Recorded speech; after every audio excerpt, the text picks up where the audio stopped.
Hello and welcome to this week's Liminal Tarot reading for the week of March 26th through the 1st of April, 2023. Now this week I'm using a lot of different decks, different from ones that I usually would use. We've got our Golden Dawn Tarot, we've got Fairy cards, we've got the Shadowland Lenormand, we've got my Antarian Oracle, we've got our Osho Zen deck, we have the Gateway Oracle, we have the Avebury Oracle, and we also have Moonology. So some of the same. Oh yes, and of course our Norse Rune. So we have some of the same things, but I'm changing up some of the regular decks that I use. Now this week's reading is really interesting. Now last week was a really intense week astrologically. We moved, the sun moved into Aries. There's a new moon in Aries. Pluto moved into Aquarius. Mars has moved into Cancer. Again, this is all according to Western astrology. So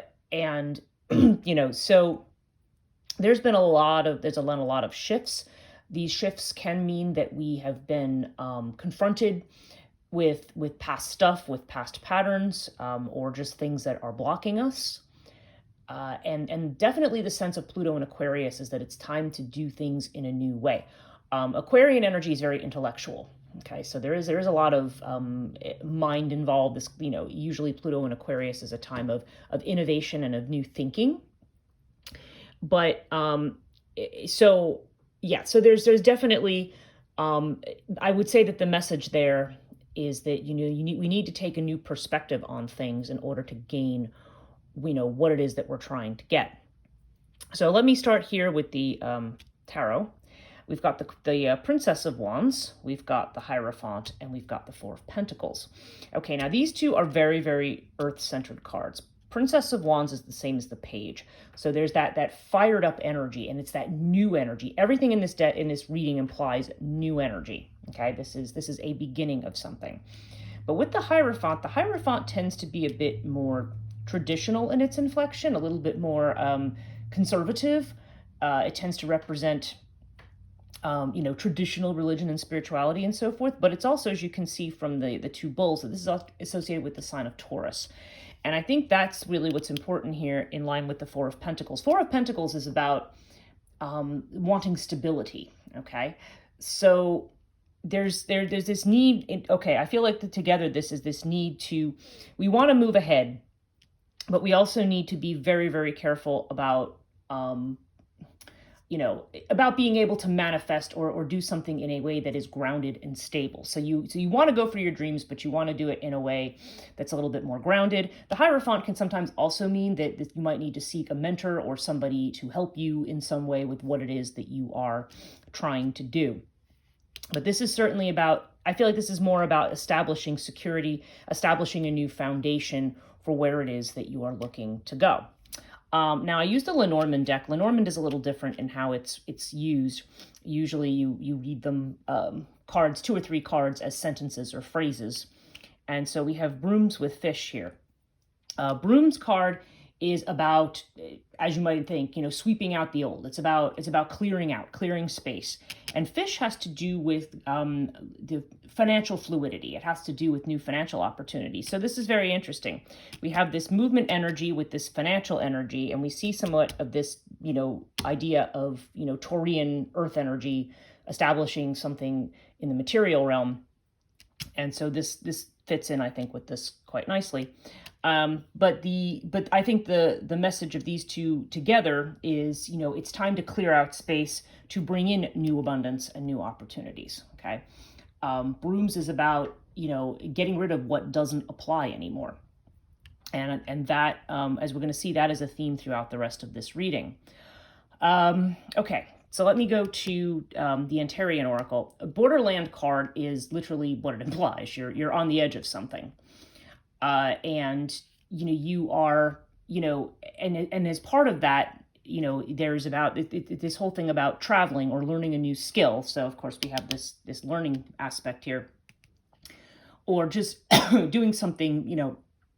This is about being in a new space. The borderland concept suggests that you're moving into a land, again, I'm being somewhat figurative here, but moving into a space where things are not as they were before. Things are not familiar. People don't do things the way that they did them before, or at least if the world we're living in, we're not going to be doing things the way that we did before.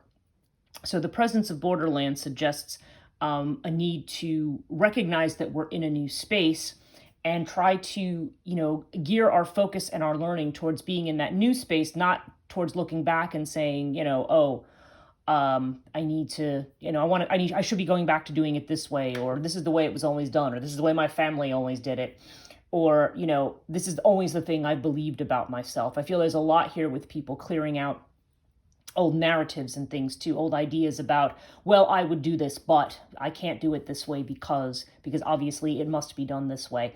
I feel like there's a lot of that comes into my mind as a lot of what people need to clear out, thinking, oh, I can't do this. I can't make this life for myself because I have to worry about, and I'm, worry about paying the rent, or I have to worry about, putting food on the table. Like we get very bogged down in these material concerns. Okay. That keep us solidly in place. And again, I'm not saying that people, should throw caution to the wind in terms of being able to pay their bills and so forth. And I realize not everybody is in a, not everybody is in a good position to just simply drop something like that. But if you're really strongly feeling you're at a point where what you've been doing feels like you're stuck, like it's a trap, like it's not working for you, especially in terms of what you're doing for your, whether it be in a relationship, whether you're doing for a living, I think what it's telling you is, look, you need to think differently. There may be a way out of your situation. You just need to think about what that's going to mean. And it can mean taking some risks, but you know what? Again, there's always the assumption that, oh, I'm going to take this risk, and what if it fails? Really the answer to that is, what if it doesn't? Okay. So this is definitely about trying to be in a new space, but in the right now, I feel like it may be like an information gathering stage. Like this is the beginning of something for you. We also have Playfulness card over here, which is has similar fire energy to the Princess over here. And this is a card in the Osho deck that's about, stop taking everything so seriously. That, I think, is part of the new perspective. We definitely live in a society that says we need to be producing all the time. We need to be active all the time. We need to be accomplishing something all the time. And this card may be saying, maybe you don't need to accomplish anything right now. Maybe it's okay to just play, to spend time with your friends, to go out for a long walk, to go out and just, party, do something fun. I mean, you have so much, there's a need to take a deep breath and stop worrying so much about the future, worrying so much about, where the next thing's going to come from. Oftentimes we need to let go in order to get the things that we need. The more tightly we cling to worrying about income or having enough income, the less we tend to have, because and then when we let go, you'll find that things may just come flowing in very, very unexpectedly. It's just an example. But playfulness is this idea that you don't have to be, doing drudge work and have your nose to the grindstone all the time. Okay, it is okay to, and again, we don't live in a society that we think that people who do that are lazy or just being shiftless, and that isn't the case at all. I think it's a very critical part of life to be able to relax into things. And some of this too has to do with waiting for the time for things to be right. Sometimes we want it now. That may be another angle to this particular reading, is that we may be fired up to get it all done now, and it may be like, whoa, like, plant the seeds, give it some time, let this come up in its own time. And in the meantime, sit back and enjoy yourself while the growth process is going on. Okay, life is to be enjoyed, not to be something that we suffer through every day with the task list. I mean, we may enjoy the tasks that we do, which is fine. Which is actually ideal. But if everything feels like it's just if everything just feels like, it's obstacles and it's out to get you and it's a problem and it's a worry, it's time to let go of worry. That's one thing we definitely need to let go of with this new attitude that comes in. Now, I'm using a couple of other oracles that I had purchased overseas, and I think I've used them before. The Gateway Oracle, we have the Revealing Radiance card. Okay, so this is a card that often comes up when we feel that when things may feel very dull to us, but it's just saying, again, there's this idea that you're missing something, that there's, you're missing what's right there. You already have this wonderful thing to share with others, to gift to the world. Something about your own presence is there that illuminates things for other people, or that makes people help them feel alive. So it's saying, don't hold back the things that, that do that. It's really a card of saying, of being confident in who you are and allowing yourself to be who you are, because opening yourself up to that is what, that's what connects you. That's the thing that, you don't hide your light under a bushel, is, I think, is another way to put this. Because a lot of times we don't feel confident. We think, oh, I don't know, I can't be this. I can't present this. I can't do that. People will think this. People will think that. You know, I find, very interestingly enough, that when I'm feeling very, very happy, that's this thing when I go out and I feel like people just kind of look at you like, okay, like, because it is not, because people are kind of wrapped up in their own worries and their own drama, and they're just looking at you like, ugh, but that shouldn't be a thing. I mean, you need to be, if that's what you are, then that's what you need to be. Like, when I'm feeling happy, and if I think other people around me are just kind of like, ugh, then I'm like, well, that's on you. That's not my problem. I would rather see that other people be happy, but if you're not, then I can't force you. So you're not responsible for other people. But on the other hand, when you behave in a certain way that is in tune with who you are, it does influence other people, even if it does not appear that way. Okay, our Avebury Oracle, we have the luck card. Okay, it's the right time to take a chance. Opportunities and good luck are on your side. Yeah, okay. So now we're back to this idea of taking risks, right? But so this new energy, it's very fertile ground. Okay, it's a good time for us to be able to step into something new, to be able to plant seeds for the next things that we're trying to manifest in our life. So this card suggests something that is very, very lucky. So that's, I feel like that's in keeping with everything else here. Now, excuse me, the Fairy Oracle, we have Iris of the Rainbows, and we have the Singer of Initiation. And they're both, it's interesting because these both have to do with the same kind of thing. The Initiation card is a breakthrough card. It's saying, okay, this may be a moment, and I feel like this is a lot of the Pluto energy right now. This may be the moment where we suddenly come to a realization about what's holding us back, or about where we need to go. So there's definitely a suggestion of breakthrough here. But as it's noted, the Singer of Initiation has to do with opening a gate. And the thing is, you still have to walk through that gate. Okay, nobody can make you walk through the gate. You can stand at the entrance and waffle, or whatever. But when something is there, you want to go with your gut instinct, and you want to go for it. And Iris of the Rainbows is actually quite similar in tone to a lot of these other cards. And that, when do rainbows appear? They appear after the storm passes. So there's this idea here with this card that the storm is over, but and now there is the potential to, for things to calm down, and for you to manifest the new thing that it is that you the new direction that you want to go. So this is a card again of looking to where it is, what you want to manifest, where you want to go. The storm is over. Okay, there's a breakthrough. The storm is over. But what might you still be clinging to over here that needs to, go? I think I've been repeating that kind of theme now for a few weeks, but it's one thing to talk about letting go. It's another thing to do it. It's very hard for a lot of people to assume that a way that they have, I have people in readings all the time when they tell me something about themselves, and I say, you can't walk. They just kind of give me this look like, no, I can't give that up. I can't walk away from that. And, but see, and sometimes it takes time to break loose of that idea, and eventually, they may come back in a year and go, yeah, actually I could, it's, believe me, it's just not impossible. There's times when you think that you literally have to do something because this is literally what you have to do to make a go of your life. And again, there's this sense that that's not true. But the good news about these cards, along with the luck card, is this idea that kind of the worst is over, and you can kind of come out of hiding a bit here.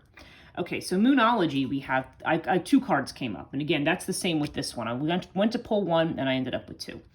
So we have Be Bold and Make the First Move. This is the cardinal moon. Cardinal signs, cardinal moon has to do with being at the beginning of something. Cardinal signs are those that are at the beginning of the seasons. Okay, so this is quite appropriate because we are right at the beginning of spring. And this is the Be Bold and Make the First Move. So there's definitely this this Princess of Wands energy here. There's this idea that you need to, that you can, you can go for it. You don't want to be reckless, but the energy, the feeling you have that you may need to go for something, it's like, no, the message here is most definitely do it. Don't let your doubts hold you back. Don't let your what ifs, don't let your fears hold you back. And with that, we have the waxing crescent moon, have faith in your dreams. Yeah, it's the same thing. You are there's a tone to this card that I also saw over here, which is part of the message is that if you want to, if you're in a situation right now where you're not feeling like things are moving ahead, okay, where you feel like, well, I'm trying to manifest my dreams, but I'm not seeing anything, nothing's happening. This card tells me that, no, things are happening. You're just because they're not in front of your face and you can't see them yet. Again, it's back to that whole motif of growing. As something is growing, as your plants are coming up under the ground, like I look outside, I have some of these beautiful phlox plants and stuff outside, and right now they look like they're dead. In 2 weeks from now, they're going to be like huge with purple flowers. I mean, it's going to things are in motion, even though you can't see it happening. So you want to have faith that, your call to action, don't get caught up in this need to be secure and to try to do things the old way. You want to move into this space that allows you to, you want to be able to say, no, I can go for it, and this is the time. And if I feel that I can't go for it, what's holding me back, and what do I need to let go of there? And finally, we have our Norse rune, which is Soelu, which is the sun rune. So this is also a very, very nice one that fits in with the theme that we see everywhere here. And Soelu has to do with opening yourself up. It's a rune of integration. It's a rune of, coming into where you need to be. There's almost an energy like the world card to this rune. And Soelu is about, it's about the sun. It's about opening yourself up to new things. And also, but at the same time, as part of the process of integration, you may need to pull back and pull yourself away a little bit, just to take time out to, not necessarily to think it through or analyze it, that could be part of it, but also just to allow yourself to feel where you are.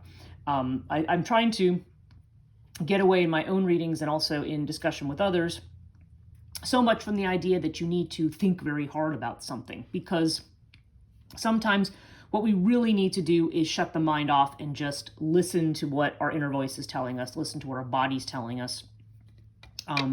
So this is about, integrating that information and making sure that we're acting on that truth. That the actions that we're taking are not the same old, this is what everybody tells me I should be doing, and this is what people tell me, the path is. If that resonates with, if the tried and true path resonates with your gut feeling, then fine. If it doesn't, if you're uneasy about that, then you're like, okay, there's another way to look at this. You need to look, and it's not always done through rumination, because we all know that the mind can just drag us in circles and drive us crazy.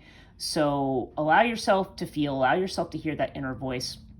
Look out at nature, see what you connect with in signs that, I find that there's a lot to connect with through animals and through, just other things that come across, the things that we think of as oracles and omens.